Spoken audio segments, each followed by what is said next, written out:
This will help some of you, I think, who struggle in this area. Not that you do not confess, it's just that sometimes your wrangling with sin causes you to doubt that you have been converted. A man is unconverted. He's getting ready to leave for the office. It's snowing outside. He's late. He's dropping papers out of his briefcase. He's got to get through the kitchen. Doesn't have time to eat. No cup of coffee. He's miserable. He reaches for the door. He's going to run out to the office. And at that moment, his wife calls him and says, "Take out the trash." Without even thinking, the man spins around and says, "What's wrong with you? You take out the trash. Don't you know I'm late? I've got a job to do. I've got all this pressure on me. You take out the trash." And he walks out the door totally justified.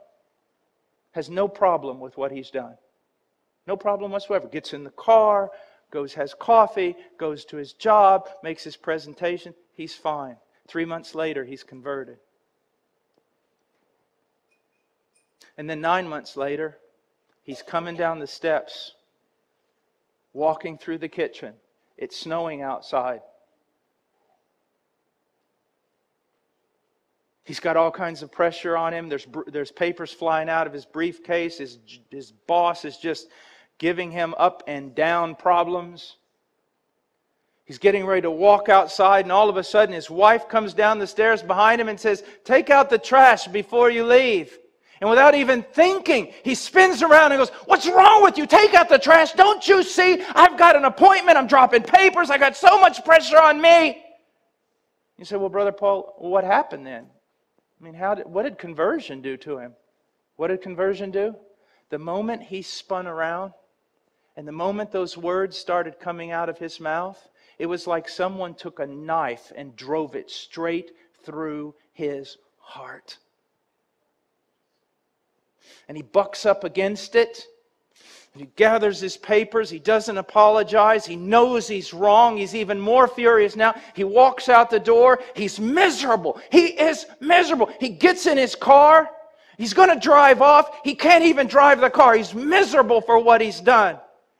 He bucks up against it. He makes it to the office. He's got to go in and give his presentation. And finally, he just looks at his team and goes, "Look, I'll be there in a minute. I'll be there in a minute." And he gets down on his knees, "Oh God, forgive me." And when he finishes there, he gets on his cell phone and he says, "Wife, I am so sorry for what I've done. Forgive me. I can't go in there unless you forgive me." You don't think that's powerful? You don't think that's supernatural? I'm telling you it is. Something's happened to this man. And gradually, it will start coming out more and more and more. It will take a while. But when his wife comes down and says, "Take out the trash," say, I can't right now. Or, "Okay, I will." Because he's no longer consumed with self. God has worked in his heart. Do you see that? That's what we're talking about. That's why I can't stand these extremes. This one extreme where you can just be nonchalant about sin. "Yeah, I'm a believer." And then this other extreme, "Well, you sin, so you're lost." Both of them are deadly. You see, you can walk 1,000 miles that way and 1,000 miles that way and be in falsehood. But to walk in the truth is like to walk on the edge of a razor blade, and there are ditches on both sides, and you can fall off in them.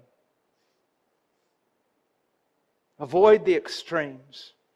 We're a changed people. We can say that.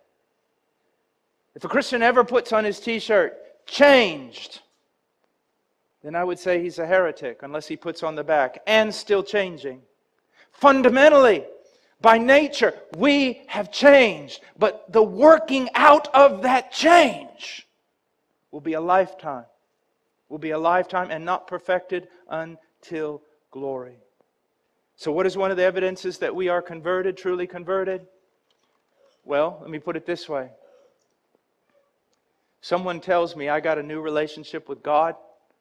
I ask them this question: do you have a new relationship with sin? Because the evidence you have a new relationship with God is that you have a new relationship with sin. It's like the illustration of marriage. I have a new relationship with her. well, then that means you have a new relationship with every other woman on this planet. A relationship of no.